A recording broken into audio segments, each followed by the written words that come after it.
I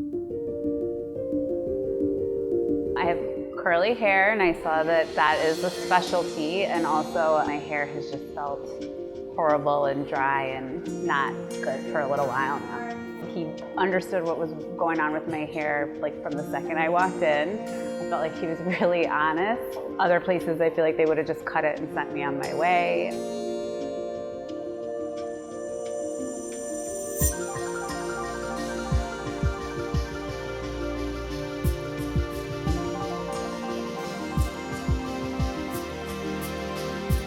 I feel great. I'm excited to see how the treatment progresses over the next weeks and months. I feel lighter. My hair feels wonderful. So I feel good.